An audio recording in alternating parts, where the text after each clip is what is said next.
All right, it's 6:06. Okay. Appreciate you all for coming in early and in respect of your time, we'll kick this off this evening. Go ahead, Sana. Okay. Hi, everyone. Thank you so much for attending the ACHE SETC virtual internship panel. I am Sana, an MPH student at the UT Health School of Public Health, and today I'll be moderating the event. So this event is from 6 to 7:30, and the last 30 minutes of the event will be left for Q&A. So save your questions for then. Can you go to the next slide, Mark? So the panelists joining us this evening are Dr. Ayati. She is a professor in healthcare administration at the University of Houston Clear Lake. She serves as a coordinator for the healthcare administration internship program, a role she's had since 2007. And next, Mr. Buckley. He is a professor of the practice, serves as the executive in residence and interim MHA program director for the MHA program of the Texas A&M University School of Public Health. He's been the MHA practicum coordinator for more than 5 years for the TAMU program. And next is Dr. Gemeinhart. She is an associate professor in the management policy and community health department at the UT Health School of Public Health.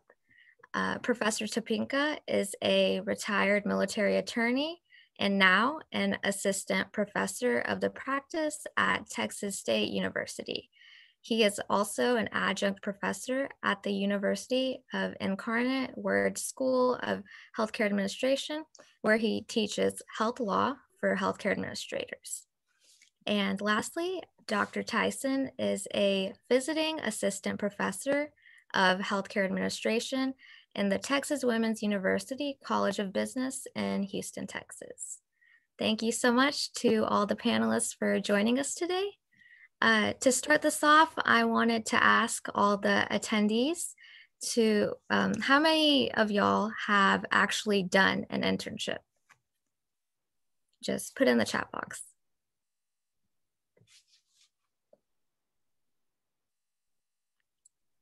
Okay.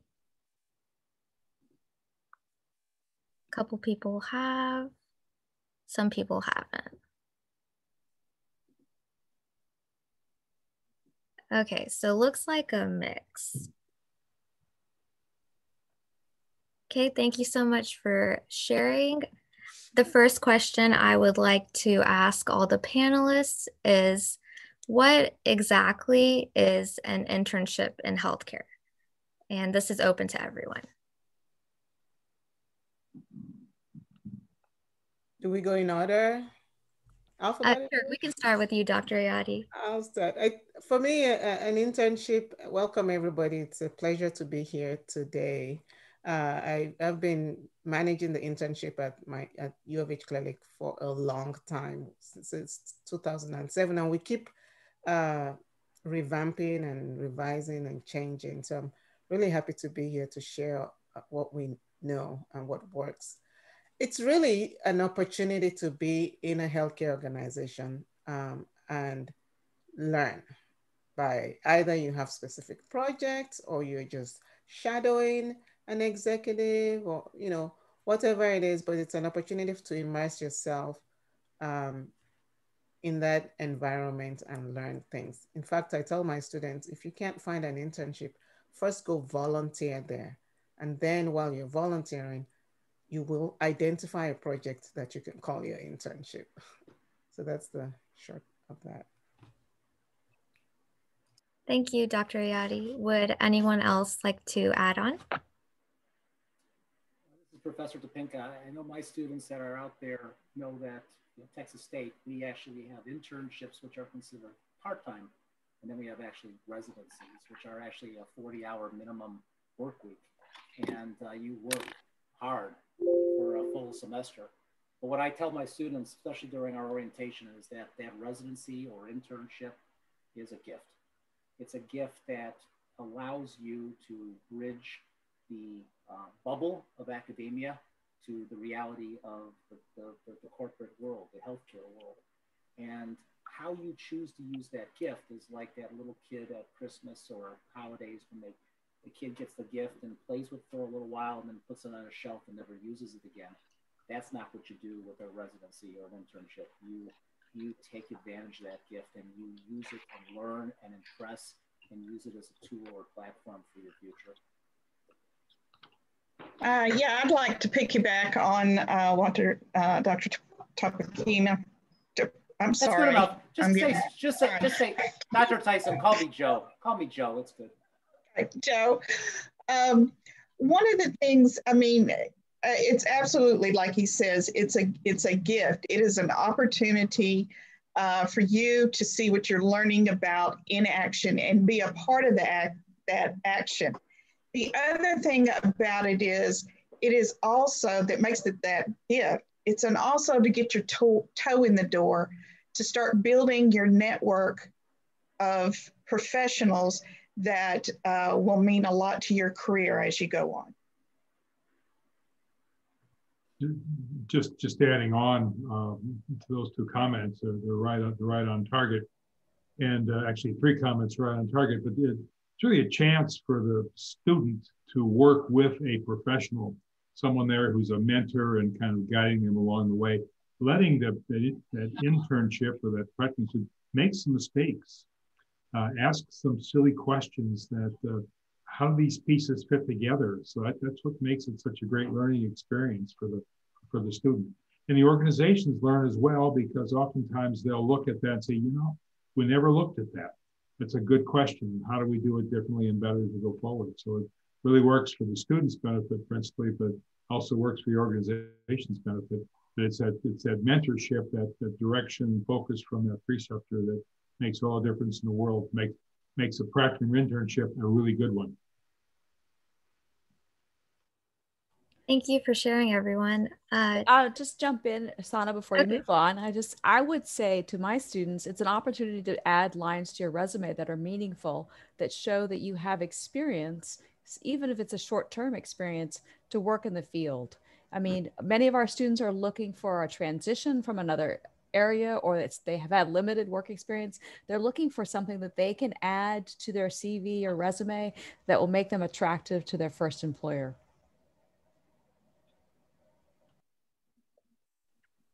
Okay, great. So the next question, what is the difference between an internship for credit and an internship for experience? And can we start with you, Dr. Tyson? Sure. For TWU, there's not a whole lot of difference. If you're getting credit for it and we're involved, I mean, of course it's an experience and you're getting academic credit. If we are not involved, where we're putting together a plan that meets NCHL competency guidelines and all of that is the academic end of it. And then the experience of applying all of that in the healthcare setting. But if we're not involved, it's more of a volunteer experience for a student. Is that basically what the question was aiming at? Yes, thank you. Would anyone else like to add on? Yes, I'll add on to that. I think that in terms of the experience you get, there may not be any difference, but it's usually some hospitals here at the medical center really prefer that you're enrolled for cost credit, because if it's an unpaid internship, then they want to be able to justify why they're not paying you. And also if you're enrolled for cost credit, then they know that there's penalties. I know that I've had students who want to flake out at an internship, but if they're enrolled for cost credit, I'm like, you fake out, you fail. And sad to say, I have given students an F in an internship class because they haven't, it's been a long time now because I put structures in place to avoid those kind of situations. But the hospital feels better, or the healthcare organization feels better if you're enrolled for cost credit, because they know there's quality control because the university is involved. So that's my addition. Okay, thank you. So I would like to ask Professor Topinka, what are some non-traditional entities for internships? Oh, I'm glad you asked me that, because last year I had people placed by the end of March. And by about 1 April, I started getting phone calls from students or emails. Professor Pinka, the hospital will not accept you any longer because of COVID. And I created a world record that last year. I got people placed faster than they had ever been placed before, and then it all disappeared, and my month of May became hell, excuse me. And I had to find ways to place people in the most interesting places in the world. And, you know, you became innovative. And sometimes maybe a place is not totally healthcare. So I actually placed somebody last year in Houston working for a firm that only had 20% clientele that were healthcare. Was it something, was it a great experience for this person? Yeah, she worked with a lot with oil companies, unfortunately, because those were the other clientele, but 20% were healthcare. And yes, a lot of it was done from home. It wasn't done in person. So I think you need to look at things from a traditional and non-traditional perspective. Like this semester, I have a student working in Austin for a state legislator whose committee oversees healthcare. Is that working in a hospital? No, but it is somebody that is involved in healthcare. And I've made arrangements with various public health departments. Because remember, we deal with, at Texas State, we deal with MHA, BHA, and a new program called the BSHS program. So we don't have that public health perspective, but yet we do teach public health to our students. So, you know, I think you need to be, as a student, I think you need to be able to talk to somebody like Dr. Buckley or Dr. Tyson and say, hey, what do you think about this as an option? It may not be traditional, but I can still get that healthcare experience, but it may not be in a hospital setting, because there are traditionalists out there who say you should go to a hospital because you're going to get, or a medical center, because you're going to get a total immersion in so many different ways. And that's a great perspective, but it may not be the perspective for everyone. Hope that helps. Thank you. Mr. Buckley, would you like to add on to this question? Happy to. I think like Topinka's covered the most of it, but you've got to look at what the student wants to do with their long-term career path as well. So explore those options, and that's where sitting down with the practicum coordinator or whoever the person is in your institution that's responsible for placing. It could be your faculty advisor. It all depends on the structure of the school. But talking with them about places they know and being able to look at those non-traditional places for experience. So you can get some great effort. A couple of years ago, we had a student go to a consulting firm up in Dallas, and that kind of shook the pillars just a little bit, but we've established a really nice relationship with that firm. They get some great exposure up there behind the scenes, as well as with clients. And then we've had a number of students get employed by them after they've graduated. So we built a nice pipeline for those students that are interested in that type of practice. But it gives you a chance to explore those opportunities with the student, and that makes it a very unique conversation to help them. Great, thank you. So when would be the best time to look for internships? Let's start with you, Dr. Tyson. We require that our students have a minimum of 12 healthcare administration credit hours before they can do an internship. They're required to, once they've gotten those 12 hours, they submit a request, and then the Faculty of Healthcare program, we review the request and give it an approval unless there's been some sort of problem with the student or something. But they almost all get approved. We do that because if you have no background, no experience in healthcare whatsoever, and you just walk into an internship, you're not going to get as much out of it, and you're not going to be able to contribute as much if you don't have at least some training. So that's why we do it. Basically, that means that you will have had, if you're only taking 2 3-hour courses, that means after 2 semesters, you're ready to go. And so third semester is typically when we see people looking for internships and going for internships. We don't want them waiting too late to apply, because then they might not find one before it's time for them to graduate. So our recommendation is start looking as soon as you've got your 12 hours, credit hours in. Okay, thank you. Mr. Buckley, would you like to share your thoughts as well? Yeah, thank you again. You've got to consider the type of organization that you want to be in. We've touched on that just a little bit already. But the time with the faculty member or the practicum coordinators there, but you need to know a lot about what you think you want to do. And we make the student eligible after the first 2 semesters of work. So that would be probably about 20 hours at minimum, 24 hours probably closer to the total, that they'll be able to then apply for that credit for the summertime and go on from there. But we also want the students to essentially, in the fall, a meet and greet. We do a special program here where we ask a number of practicums or internship sponsors to come on campus, and we do a round robin speed dating type thing where they get to talk with different preceptor sponsors, different types of organizations about what might be of interest to them. So we try to give them some good exposure to those variety of different opportunities to help them out.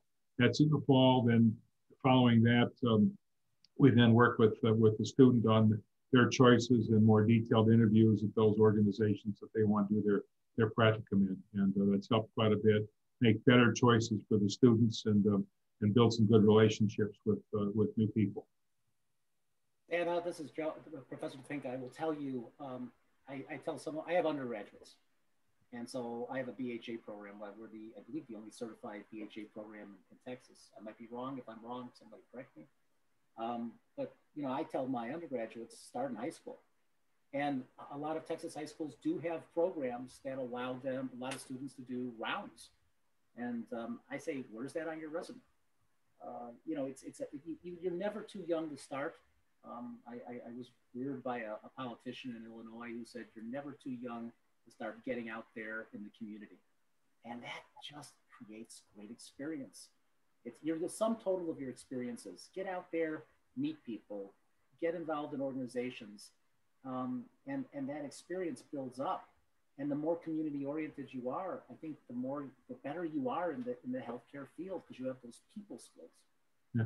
Joe, I don't know if others are having problems hearing you, but you were probably on a scale of 1 to 10, you're probably about a 1 or a 2. Sorry about that, Dr. Buckley. I'm taking immediate action. You're not the first person, so I will be quiet. Okay. But at this no, point, that wasn't it. I couldn't hear what we couldn't hear you. Okay, important. I will take immediate action again with my microphones. But I will work on it right now, and you will not even notice it. I would like to speak to this question too from a different perspective. Before I was in academia full-time, I used to take on interns. I used to take 2 a semester on. And as a preceptor, those students that came, the more prepared they were, the more responsibility I was able to give them, and the more meaningful the experience was for them. Now, this isn't to say that it wasn't a meaningful experience for somebody that came to me that didn't have as much experience. It was always important to me as a preceptor to ensure that the students I had a learning and growing experience that they could take with them. But I will say that those that came with some, at least some education under their belt, were able to do more and get more out of it. I was going to say that it's interesting that you say that because in our program, the only requirement is that after your first semester in the program, you can go out and start looking for an internship. And the reason we do that is, first of all, we want you to use that first. Yes, you will take at least 2 3-hour credit hours. So that's 6 hours or 9 hours. But more importantly, we want our students to already have an understanding of the culture of our university and our program, so that that's what they're taking out to. But, and then for many of them, everybody's not going to get an internship that second semester. But if you've started looking, for some students, it does take a couple of semesters. So, so that's there. But it's interesting to hear that some people are better prepared, because I always tell my students, you don't need an experience. You need to know a little bit of healthcare, but you just want to go there with a sharp mind. Dr. Gemeinhart, can we get your thoughts on this as well?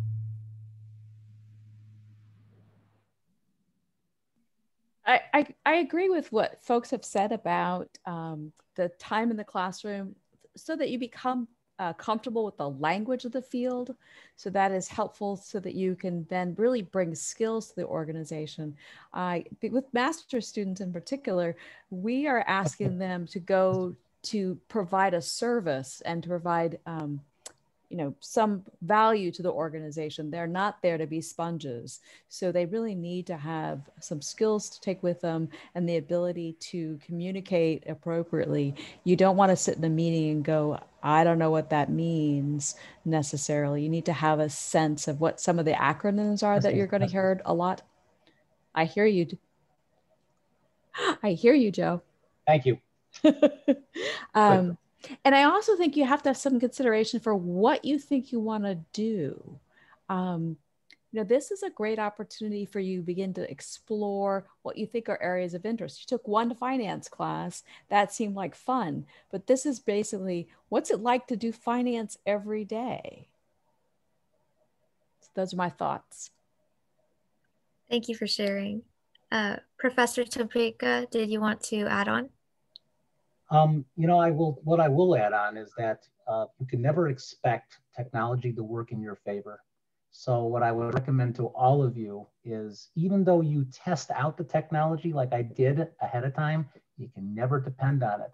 So this was actually going to be my parting thought today, but since I've had technology problems, my comment to you all is, be prepared to react as a healthcare, in your residencies, be prepared to react to anything that gets thrown at you, because when it comes right down to it, that's what you're learning to do. You're learning to think on your feet and learning how to react. So I just wanted to insert that, because I apologize for any of the technology problems that happened, but as my students will tell you, nothing ever stops me, and nothing should ever stop you. So those are my comments for something that I wasn't even sure what I was commenting on, because I couldn't hear you. Okay, so what would be some advice for an internship interview? Let's start with Dr. Tyson. Well, one of the first thing I want to say about that is, if you get an interview for an internship, show up. These are competitive. They're not just, popping up on every corner. And if you get an interview and you don't show up, you've taken the place of someone that could have been there interviewing. If something happened and you were not able to make your interview, call them, let them know. Don't just leave them hanging, because everything you do as a student, when you go, you're representing your university, and you want your university to have a good name in the community. So the way you behave as a student of our universities reflects on us, and it reflects on those other students coming behind you. So my first pointer is to always be considerate, respectful, and professional in all your interactions. And it doesn't make any difference who you're interacting with. If it's the person's secretary, be even more respectful and kind and polite, because they are your access to that person. They're the one that can get you in there, and don't forget that. So those are my first pointers, but always be professional. You may show up to your classes wearing your jeans or whatever it is that you wear to class, but when you go for an internship, you should be dressed professionally. You should be prepared. You should have your copies of your resume, even if you already sent one ahead of time. If you have an opportunity to do some practice interviews before you go, do that. A lot of times your professors and other people in your program would be happy to do that for you. If not, find another student just to have the opportunity to practice talking about your experience and about what you're hoping to get out of this internship and what you hope to bring to the internship. Thank you for sharing your thoughts. Dr. Ayati, can you add on to that? Yes, I was going to add to that and say, be sure to research the people you're going to interview with if you know who they are. Research the organization and the things they're doing. Sometimes you might not know what your internship project will be, but if you kind of know what that particular group does, then you can be better prepared to talk. I always tell my students that, like Dr. Tyson said, it's competitive. I always tell my students, look, if they don't pick you, they're going to pick somebody from TWU. And there's not enough internships out there for every single person.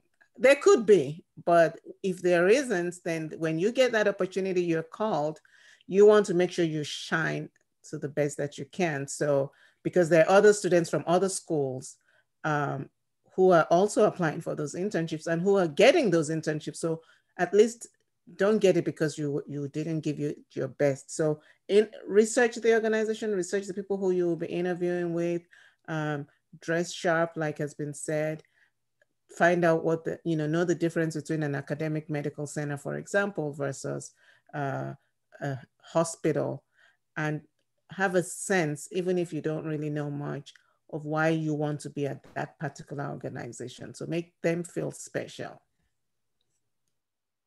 That's some absolutely phenomenal advice to the students. Make them feel special, make them really want to have you there as part of that process. Sana, this is Professor Pinka. I got to tell you, one of the things I think is absolutely critical today is the ability to know how to handle yourself virtually. A lot of places used to do telephone interviews, and those are so awkward. How do you feel about doing a virtual interview like we are doing right now with nobody there? And you're just talking to a camera and it's going to be recorded and sent to a bunch of people. I would never presume anymore that you're going to have an in-person interview with Zoom. COVID has changed the landscape. So get used to this environment. So as I look around at all of these squares, we always say Brady Bunch, for those of you who grew up with the Brady Bunch. I look at squares, I see people who are dressed, I see people who are not dressed. Well, they're not dressed like with a suit or something like that. Hopefully you're all dressed.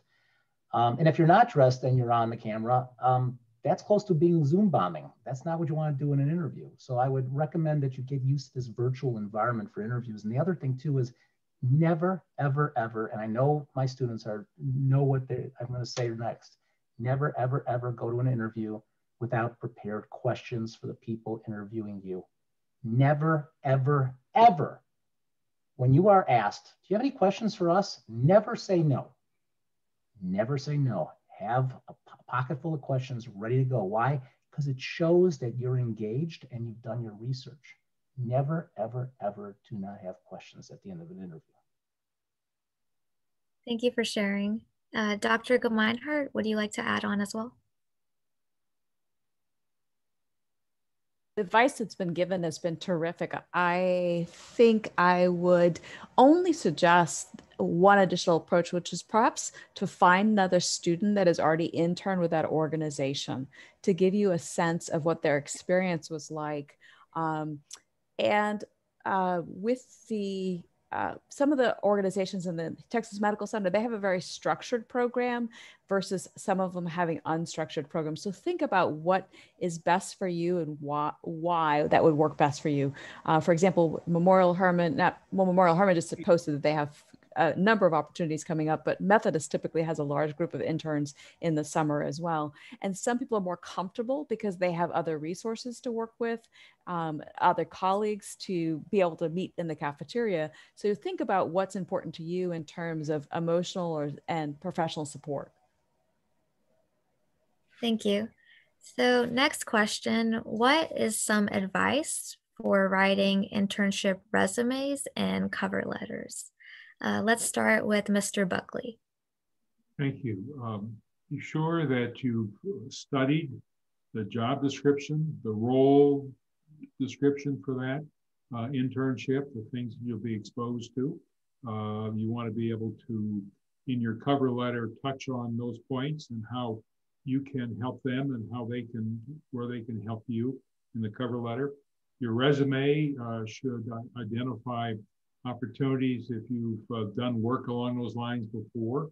I saw an internship, I noticed a couple of weeks ago, for wanting to work on team building. And I saw the cover letter from the student and never once talked about why they wanted to be at that type of a hospital, never once talked about their experience with team building. I know she had done a lot of that, so we were able to offer some suggestions, get this in there now, so they can look at those opportunities to do that. But pay very careful attention to that job description or the outline that they have given you for that particular role. There's also a question, because oftentimes the students have not got healthcare experience, but think in terms of how you may have been a cashier someplace, you may have done waiting at tables someplace. Think about how maybe you came to understand your customers' needs and expectations, and did you strive to meet them, so that you bring an orientation to helping your customer, helping the patient's family, et cetera, as a way to do that. And I think that you want to be very, very careful in your resume and in your cover letter not to overstate your competencies or your skill set. You'll have to prove those up. And if you can't do it, then the egg is on your face, and it's not a place where you want to be. So you've got to pay very careful attention to that. I had a guy a couple of years ago present a resume that was just unbelievable. You looked at it and said, I've got to hire him right now. When he talked about some of the things, he hadn't done a third of the things he said he'd done on the resume. And, I wasted a lot of time that day drilling down, because he had tried to make himself look a lot better than he is. But key off of what the job specifications are, whether it's for an internship or it's for a vice president's job someplace or a director of planning, whatever it may be. You want to look at the job specs and how does your resume match up to that? With the information systems that the HR offices use now, if you haven't got the right words in there, it'll never ever get seen. Whether it's resume or whether it's cover letter, whatever it may be. In some places, I'm told, I've not seen this yet, some places I'm told do not want cover letters, they just want resumes coming in. So pay attention to what the expectations are from that organization. Thank you, Mr. Buckley. Professor Topinka, can you please add on? Best advice I can give you is a simple advice: have a resume.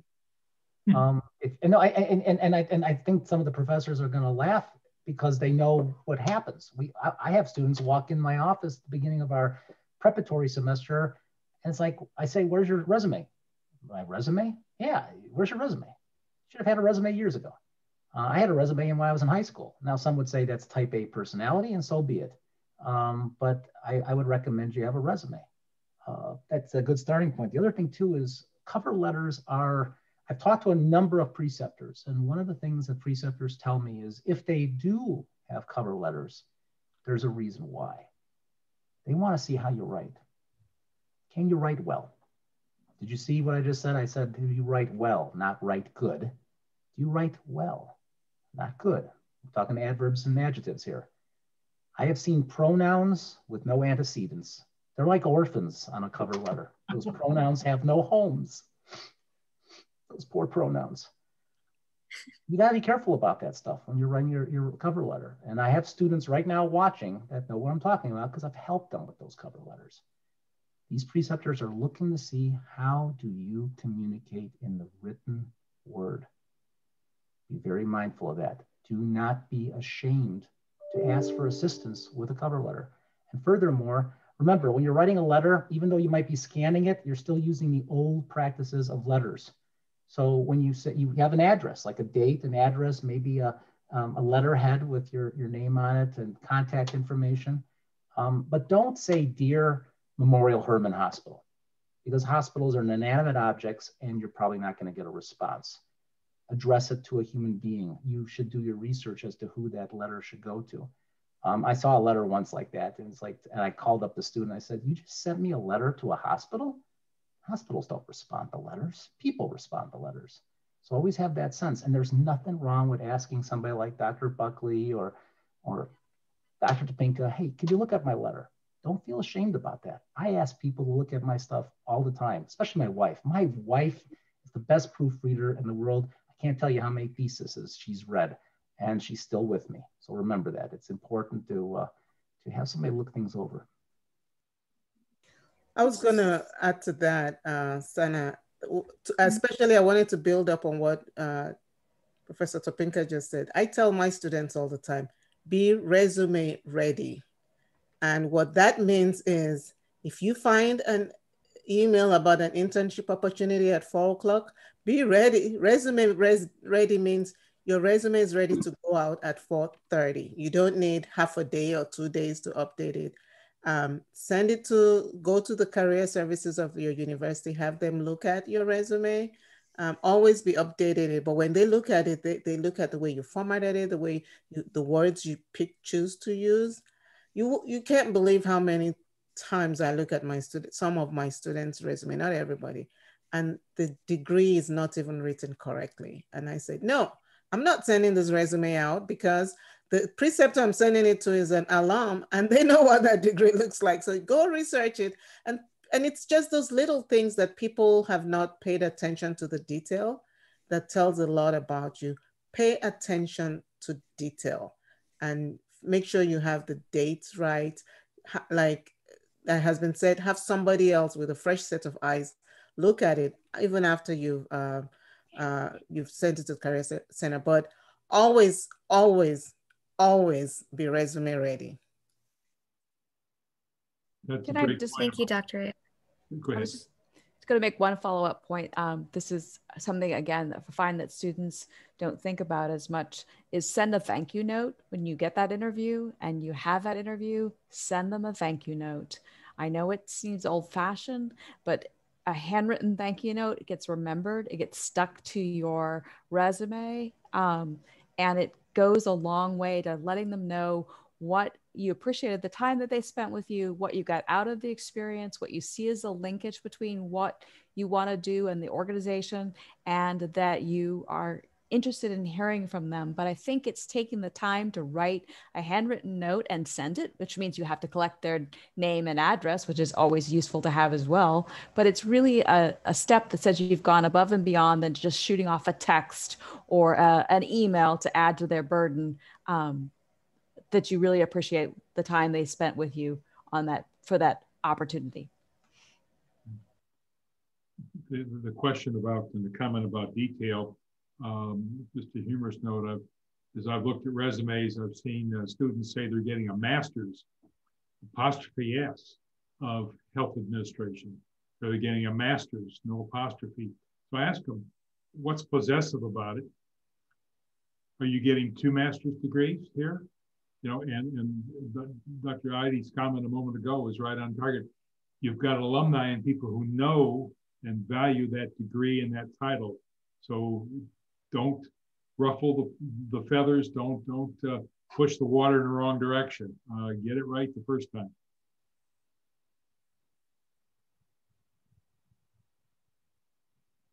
Thank you. Dr. Tyson, would you like to add on as well? I agree with everything that everybody said. It's totally on point. I'm not sure that I can add anything at this point. Okay, thank you. Anna, there's just one thing though. I want to remind everybody when you send a thank you note, it does require, and I know this is going to sound stupid, but it does require a stamp. And everybody's laughing, but I've been asked before, and I just because and I'm not being mean. A lot of people that are younger than me don't use snail mail anymore. Okay, and so I just want to remind, because I did have a student once that said, "I got a thank you note. Now what do I do?" And I had to go through the basics, and you know, it was a generational epiphany for me, because I realized that, you know, you might be younger and not used to writing letters, and that's fine. So when I say put a stamp on it, I say it tongue in cheek, but I really I'm just reminding you, it does take time to get the stamp, put it in the mailbox. And I hate to say this, but don't be surprised if the letter comes back misaddressed, because believe it or not, because people are not writing letters as much as they used to, sometimes the addresses are not up to date. And my students will tell you, whenever I have somebody speak, I send thank you cards. I can't tell you how many of those thank you cards come back, and I have to call that person and say, what is your address again? And it's a reality. So keep that in the back of your mind. It does require a stamp, and it may come back. So what I do is I just resend it with another address, and it shows them that I really cared a lot to send it twice. Thank you, Professor Tafinka. So on to the next question. How to be a competitive candidate if you have no previous experience in the internship field you're applying for. So let's start with Mr. Buckley. We've talked about a couple of these things already. Knowing your competencies and your skills, being comfortable talking about those. But before the interview, as you're seeking, talk to people who've been there before. You may have a second year student who did his or her internship at that organization that you're looking at last summer. Maybe given the sequencing varies at various places, but may have been there before. There may have been an alum from the program that's been there. So don't be bashful about reaching out and touching those folks for information about what you're looking for, but also how you can help sell yourself from there. We talked a little bit about customer relationship management and being able to understand the patient needs and expectations. Sometimes if you've been a patient in the hospital before, you've got some experiences where you've been there with a parent or a grandparent or something that you can build around that. But it's going to take sitting down and thinking about how you can market yourself in that particular area. We had a chap a couple of years ago who was a flight paramedic, and he was asked on an interview if he'd ever had experience with project management. He said no, and he didn't get the offer. And he came back and he was crying in his beer about that and lamenting that I probably didn't get the right answer. And I said, wait a minute, Chad, aren't you a flight paramedic? Yeah. How many flights you taken? Oh, about 400. Said, what happens? I'm not a flight paramedic, but what happens when you get the call, you jump on that bird and you go someplace? You've got to assess that patient, the victims when you get there. You've got to extricate them. You've got to package them up for transport. You've got to hand them off. Is that not? He said, I've had 400 projects. He interviewed a couple of weeks later, was offered a job based on his project management experience. So think about those experiences that you've had and dissect those a little bit. Don't extrapolate. You didn't invent the internet, as certain politicians in this country have done. You didn't create Memorial Hermann overnight. So you want to be certain that you may have walked through the building once, but you didn't work there. But be very thoughtful about how you package yourself as you go forward and be able to explain those things. But Joe Topinka made a comment earlier, and a couple others made a comment as well. Asking those questions when you're there in the interview. You may not have the experience, but you've got to convince them that you want to learn. You want to learn how to do it. And that's why you're there for the interview. That's why you're there for that particular internship. The passion has to be shown. And you may not have the experience, but I've got the passion to get there. And they're going to look twice and say, wow, there's somebody here. that we can potentially work with. It's like clay in the hands of a potter. How does it make the wheel go? How do you work and get the type of figure that you want to have out of that? How do you build the person up so that they can go out and do a good job? Remember, if you've done internship there, you're going to tell other people about how good or bad it was, the things you learned or didn't learn. They want to have you have a good experience. You want to have a good experience. That's the matching that you can do by being able to package yourself. Yes, I agree with Dr. Buckley. One of the things, like I said, I had different levels of interns, and they would all be working on the same project, but they would all be doing different things on the project. And what I always like to see when someone would come to interview with me is that they have read the description of the internship and have thought about the skills that they have, the enthusiasm, the initiative, the willingness to do whatever your strengths are. Think about how those apply to the description of the internship. And when you're interviewing with that person, be relating what you bring to the table to those specific things, along with what you want to learn out of that experience. Another way you can stand out is really, while you're waiting for this experience, why don't you go volunteer? I want to put in a plug. I always tell my students, you can volunteer from day one in the program, in your first semester. Find the hospital close to you, or the doctor's office, or all these professional organizations like ACHE, HF, they're all looking for volunteers to do stuff for them.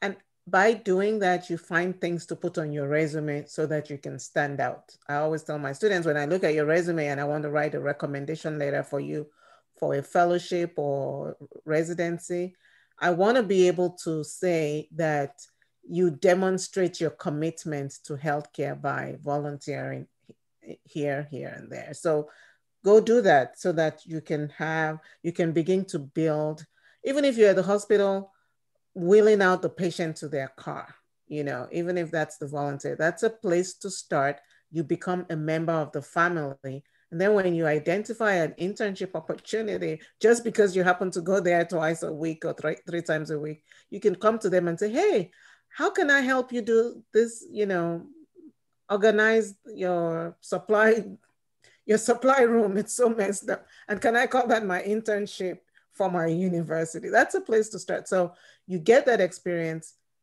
or at least you're able to find things to put on your resume because you've been volunteering your time.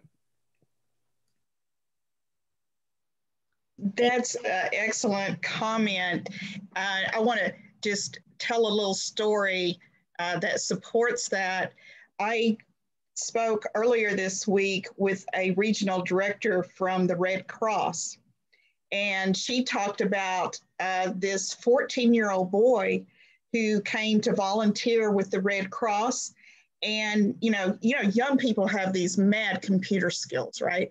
And so he just came to volunteer as a 14-year-old and was just supporting her with, doing things on their website or whatever.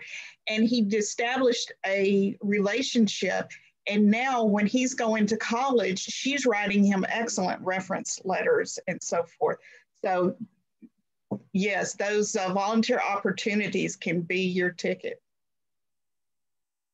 If I can just interject, one of the things that I'm an American Legion post commander, and what I've noticed over the years is that participation in service organizations is kind of down. People don't know what an elk is anymore, and I'm not talking about the animal, or an eagle, or a Kiwanis. I'm still trying to figure out what a Kiwanis is. The Lions. There's a lot of these JCs, a lot of these organizations that you can volunteer for. A lot of them have scholarships. The Rotary is an incredible organization to network with local business people. And yet, when I talk to these organizations, it's like, we don't have enough young people. Well, first of all, you got to go out there and get them. And two, the young people need to know that you exist. So I'm doing my part today to say these organizations exist, And I got to tell you, you can do some great things in these organizations that can transfer into the healthcare community. The other thing too is how do you prepare yourself? Get involved with some organizations that are actually going to help you build skills. And I'm going to share a little story, if you don't mind. I had a student that would not talk in my class. He was smart. One day I come up to him at the end of the class and I said, "Why aren't you talking?" And he said, "Professor Topinka, I don't like talking. I'm shy. English is my second language. I just don't want to talk." And I said, "You know what? I'm referring you to what are they called? I just had it on my mind. The Toastmasters. Thank you, Liz. I did that purposely to get gratuitously to get one of my advisee, by the way, my graduate advisee to help me, but the Toastmasters. And he came back the following semester and he wouldn't shut up. And I said, "What the heck's going on?" "Oh, those Toastmasters. They got me talking, Professor Topinka. Thank you." There's been some very famous Toastmasters. And no, I'm not a member of Toastmasters, but I highly believe in these organizations where you develop these relationships and you develop fellowship and you learn from them. It's almost like what you do with your parents or your grandparents or your uncles or your aunts or your professors. You learn from these people. They mentor you in a sense, but you're also giving. You're receiving, but you're giving and you're receiving from the giving. Service learning. Can I just make a practical suggestion? Students need to be prepared for the fact that they're going to probably do behavioral-based interviewing.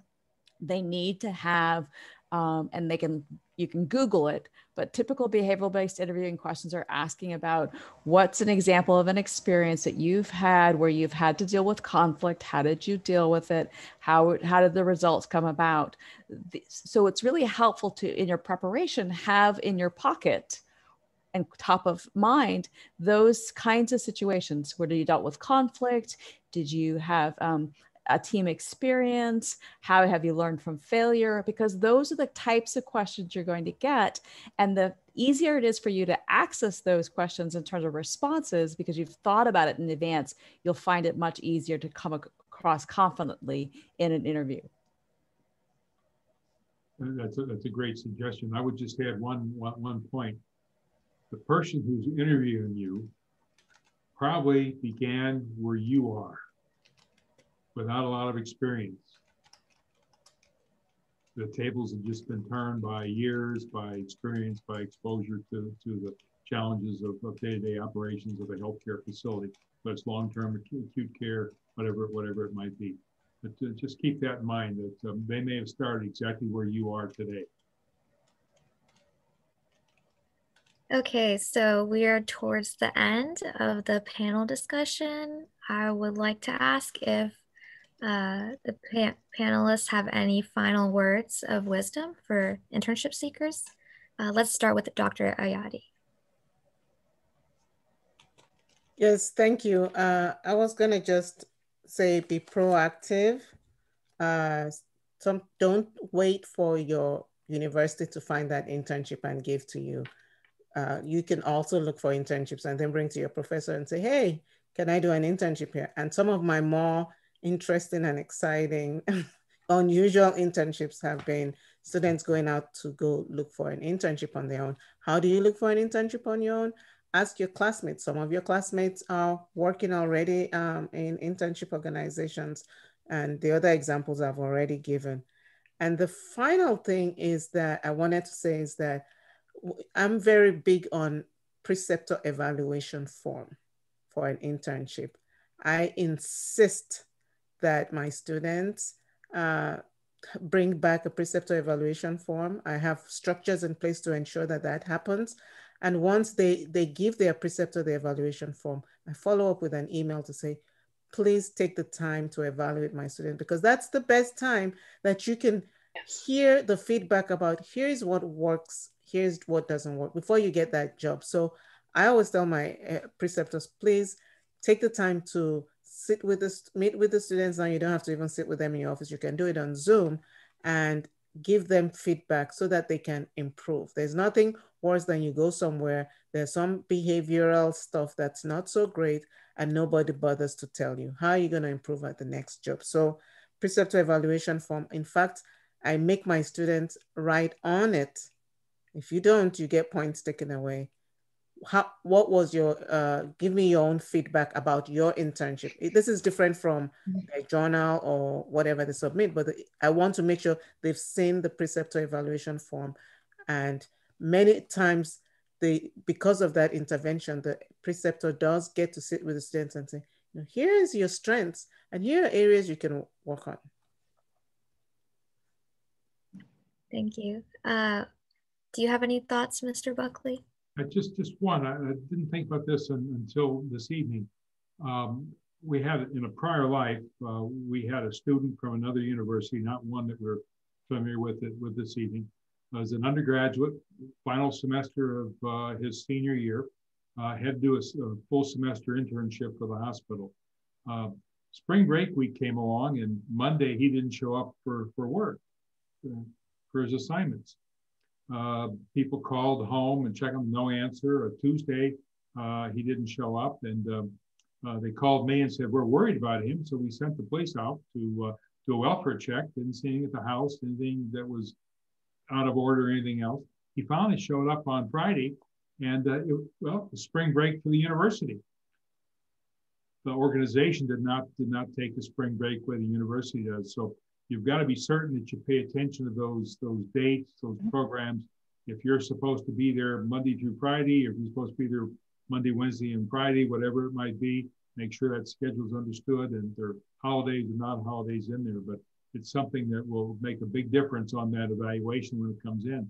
This young man had to repeat the semester, and he didn't graduate with his class because he failed miserably his internship experience, and all because he just took a week off. So be very conscious of the organization's timetable as well as the university's timetable. Yeah, I will have to say that the students in the past that I have had, those that really took initiative and communicated well with me were my favorites. And I even had some that were so invested in the project that they were working on that even though their internship was over, they continued on as volunteers because they were invested in the project. And those people got some outstanding recommendation letters. So basically, you will get out what you put in. You don't put in very much, you don't get out much. You put in a lot, you'll get a lot.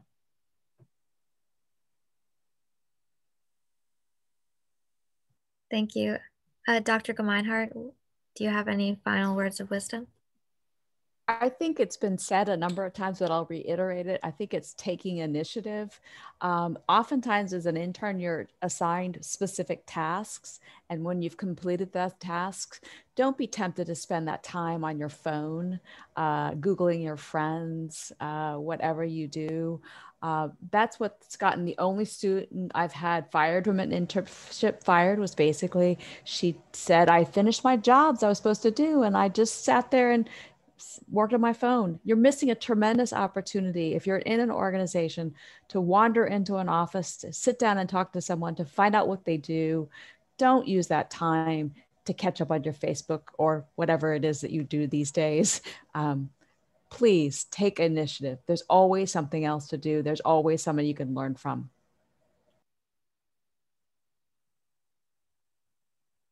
Thank you. And Professor Topinka, would you like to add on as well? 3 things for everybody to remember. 1, soft skills. You need to be able to deal with people. I think somebody already mentioned, you just can't plug into your phone all the time. You got to talk to people, got to be out there. Make eye contact, smile. Smiles are great. I'm telling you something. I'd rather talk to somebody that's smiling than somebody grimacing. Seriously, I have students that look at me when I'm having a bad day and they am I right, Liz? They stay away from Topinka when he's angry. And I'm not really angry often. I've got to smile. 2, your residency, internship, what have you, is like a long-term job interview. And I tell my preceptors, hey, if you love them, hire them. If you don't like them, they disappear. at the end of the internship. You don't have to fire them. A lot of leaders do not like hiring and firing people. I teach employment law. Trust me, you don't like hiring and you hate firing. But an intern just, a bad intern is like a bad kidney stone. It does pass. It can be painful, but they do disappear. See, I got Santa to laugh. I appreciate that. And the last thing I want to say is dream.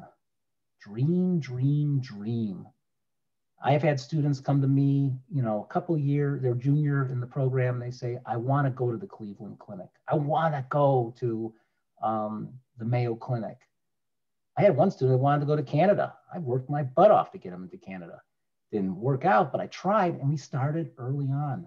If you have a dream, somebody like Dr. Buckley or me or one of the other professors are going to want to, that you will impassion us to do something for you.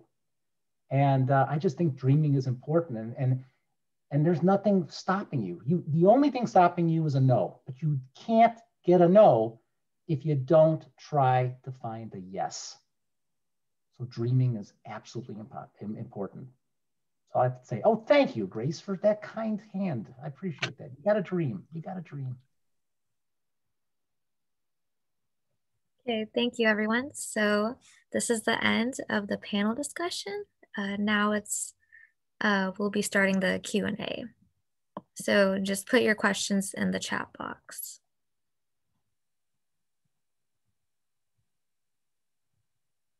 Okay, so someone asked, as an incoming graduate student for a competitive MHA program, do you recommend that we find an internship over the summer before graduation?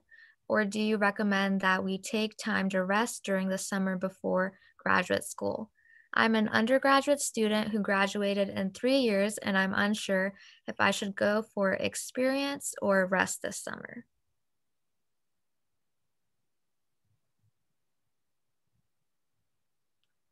I think go back to the first things we talked about, how soon should you do an internship? So if you're starting in a new program, at the very minimum, don't try to do an internship your very first semester there. Some universities will insist that you do 12 hours. So you can be kind of looking, but don't try to do an internship immediately.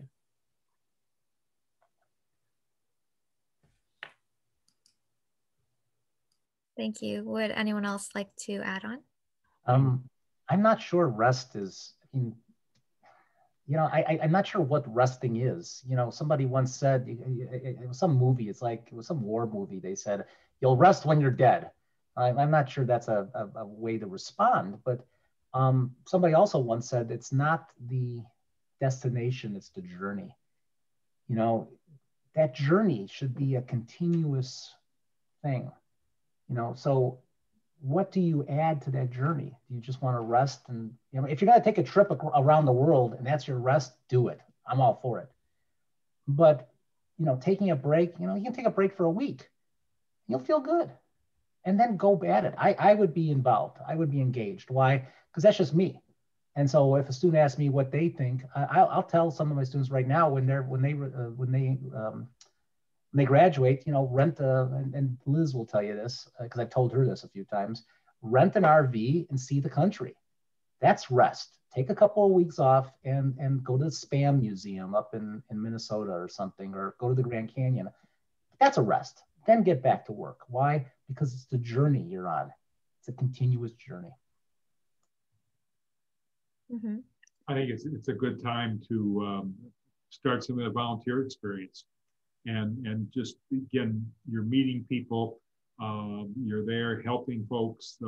And most of you that are leaving the undergraduate world and going to graduate world, when you're interviewed for your programs or your personal statements, you wrote about a drive to serve people. So begin that commitment to service and begin thinking about how you can learn and experience. And while you're in the building, introduce yourself to some of the leadership and see if you could have a cup of coffee with them or a Diet Coke or whatever your liquid poison is, and begin to talk about some of the issues and why you're in healthcare. How did you get to where you are today? You're learning and you're building relationships, but you're learning the dialogue and and lots of operational things as well. Thank you. On to the next question. What are 2 things you recommend interns do within the first week or so of their internship? Let's start with Dr. Tyson. During that first week, I think it's important to get yourself grounded, introduce yourself to people, find out what they do and what their role is in what's going on around you. Take that opportunity, if you have not been given a task to do, to talk to people and find out what they know. You are going to be exposed to a wealth of knowledge from a number of different people. So take advantage of that time. Like was said earlier, don't be on your phone just because you haven't been given a task. Talk to people, ask if you can help them, even if it's not directly related. If you see somebody that's working on something and seems to be pretty busy, ask them, offer help. You're going to find a whole lot of experiences, knowledge, and opportunities for networking. So you're in a valuable situation. As was said earlier, it's a gift. Don't waste that gift. Take advantage of it. Would you like to add on, Dr. Gemeinhart?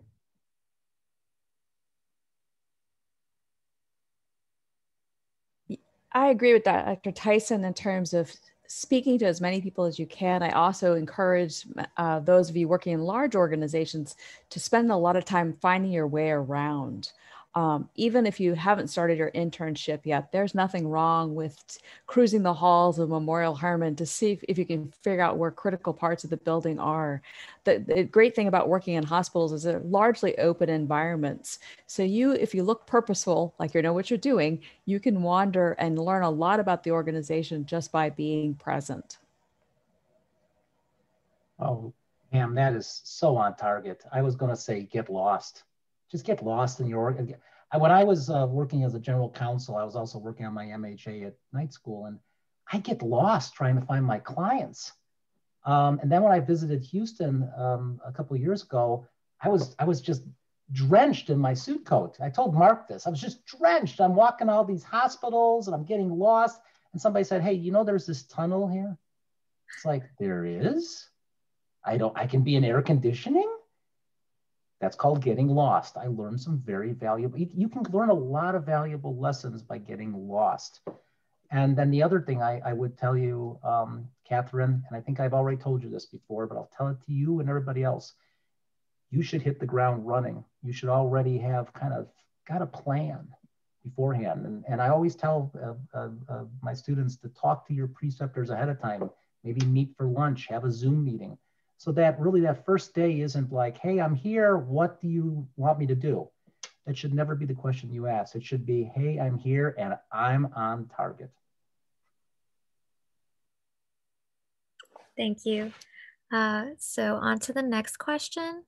For those of us further along in our program that have been affected by COVID and must wait, would you recommend for us to seek a certification, say in Lean Six Sigma, while we wait for life to return to normal?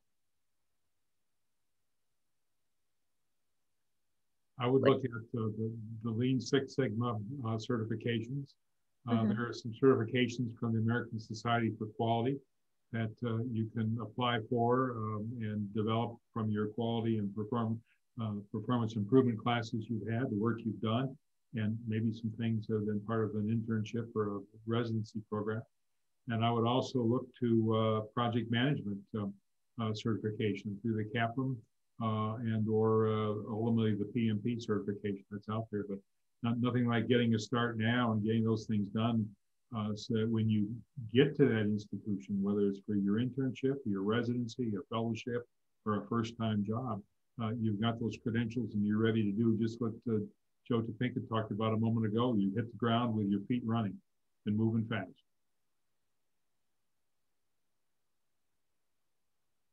Would you like to add on, Professor Topinka?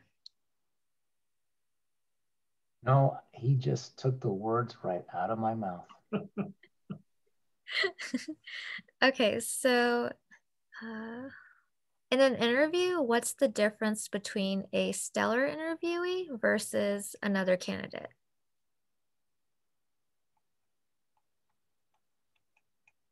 I think you have to demonstrate what makes you unique.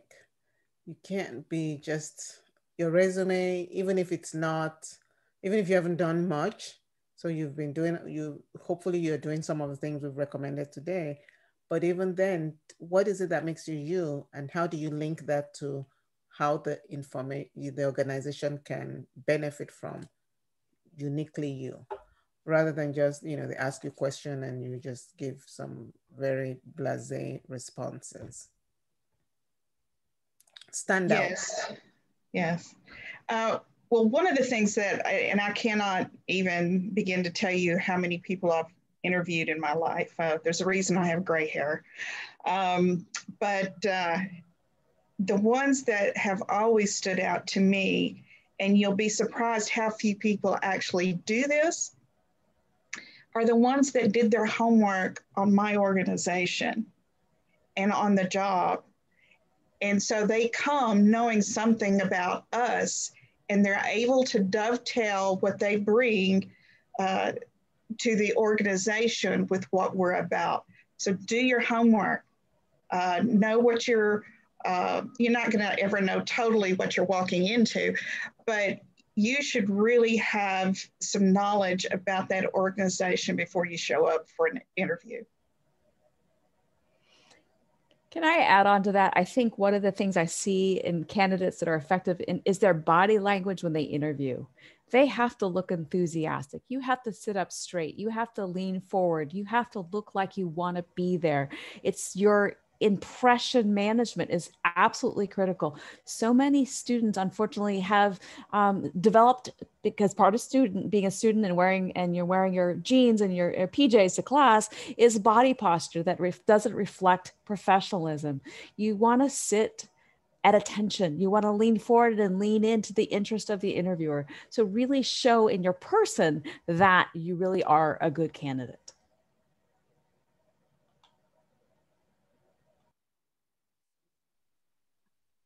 Okay, thank you.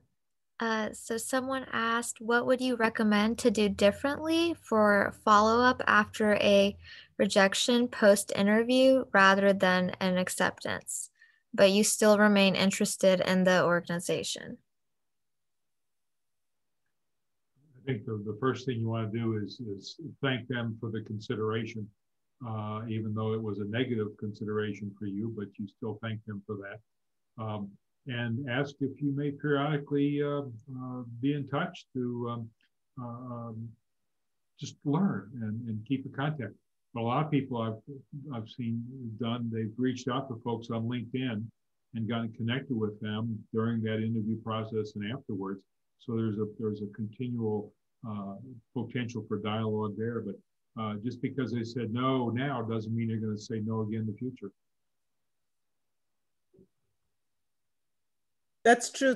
To piggy off of that, sometimes the no was because there just happened to be one person better than you for whatever reason, not necessarily that there's something bad about you, they just prefer that one person. So in that case, you keep up that communication.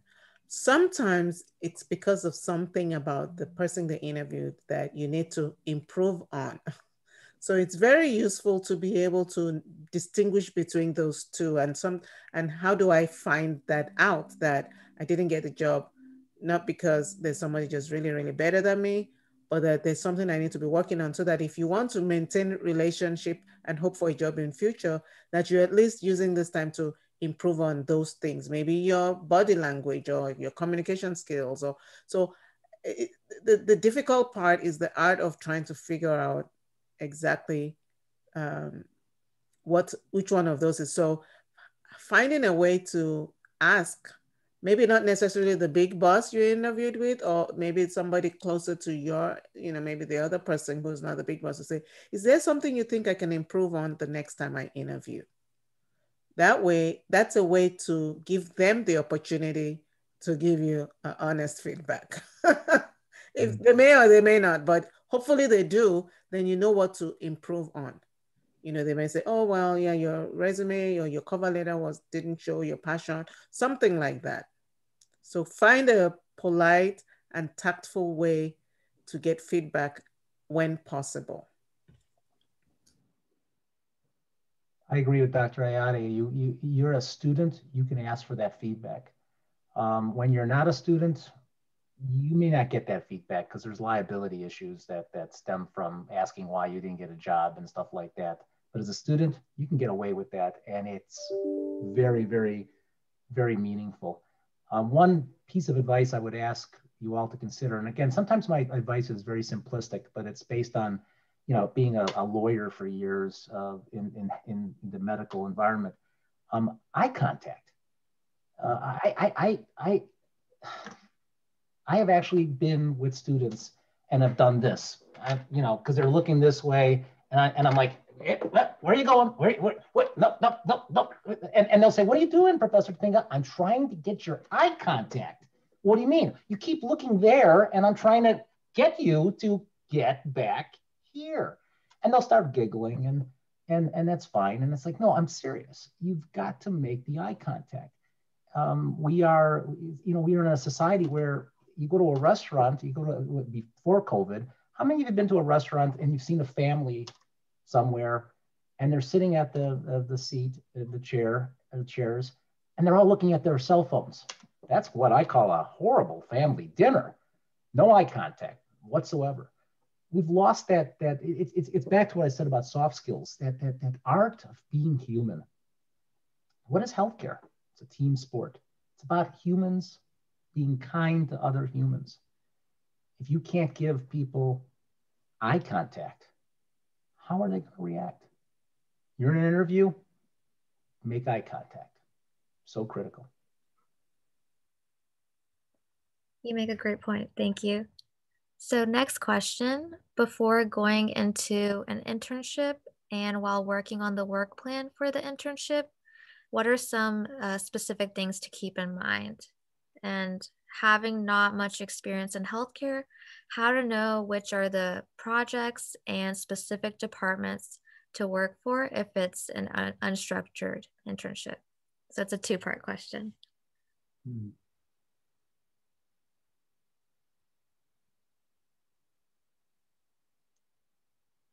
I think you want to, when you get started, you want to know which competencies and skills you want to work on.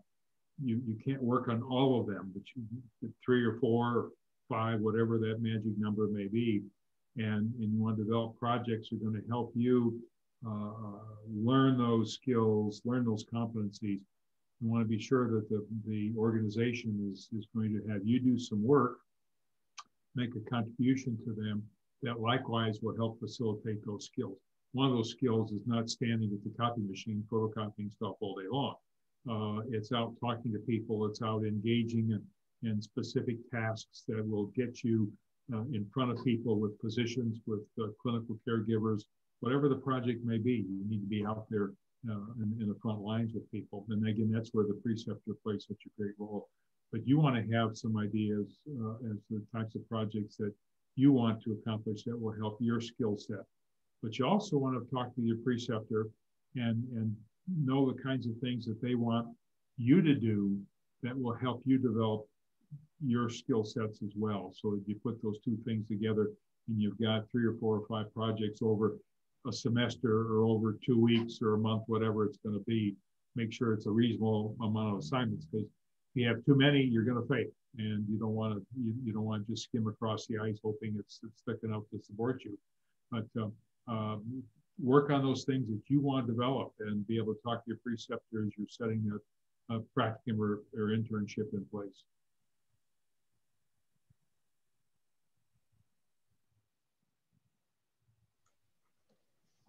I think Tyson, would you like to add on?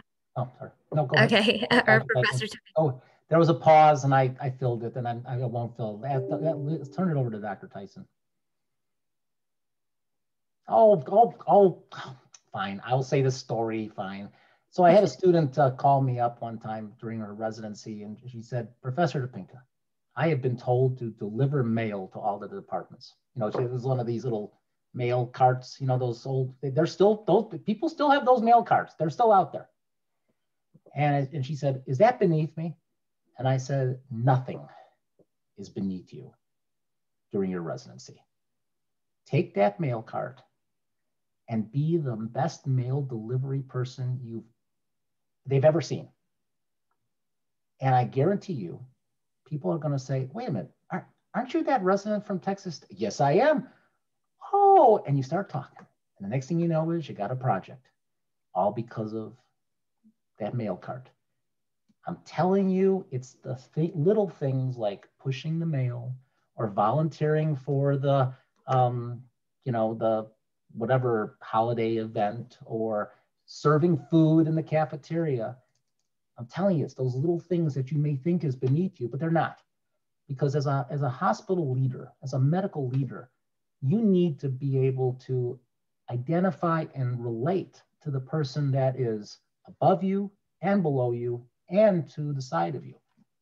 And you need to have the experiences of all the different things that happen in that medical environment. Remember, you're going to have opportunities now in these internships or residencies that you probably may never have ever again in your career. Take advantage of it. Again, it's a gift. Also, it could have been a test too, to see how the student would respond to that. There's a question that I'm looking at in the chat I wanted to refer to, which somebody's saying, have you all used these tips when you've had to look for your own internship opportunities or job? And I was going to say, this might seem a lot of different tips and you think, I'm not going to use it all, but take it and use the ones that you can and keep building on that. I had a job interview that I spent a lot of time preparing for, and I went through the STAR methodology of answering all this, and I rehearsed, and I was ready. And during the interview, they asked me a question that kind of threw me off. And in the moment, I did not use the STAR because I was kind of just nervous. So it happens to you might have done all your homework, and then in the moment, something just happens. The way the question was asked is not the way you prepared for it. And it just kind of threw me off, and I used a different example, and I don't even think I used STAR.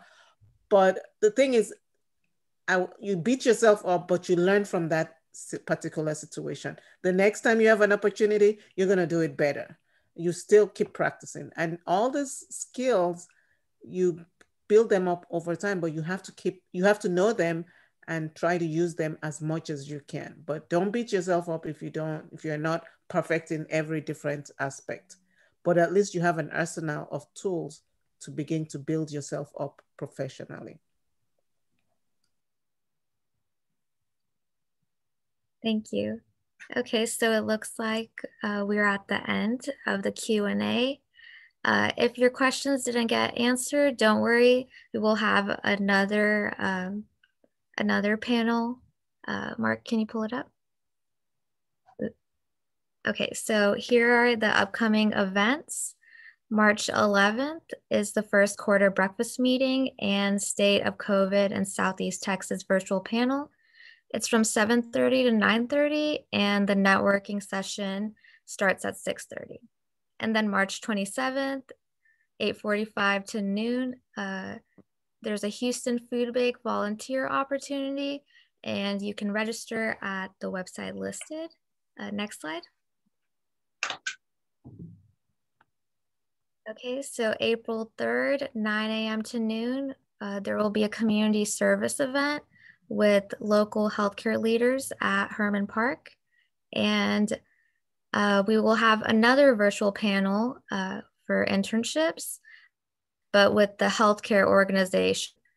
And the registration will be opening for that soon, so please look out for that. Okay, next slide. Okay, thank you to all the panelists and attendees for joining us. Everyone will be receiving a post-event survey, so we would really appreciate the feedback. Thank you so much, and have a great weekend, everyone. Thank you. Can I also just say, save the chats so you can have those responses to those questions. Great idea. Yes. Thank you. Thank you. Thank you, everybody. Thank you so much, everyone. Thank you all. That was really good.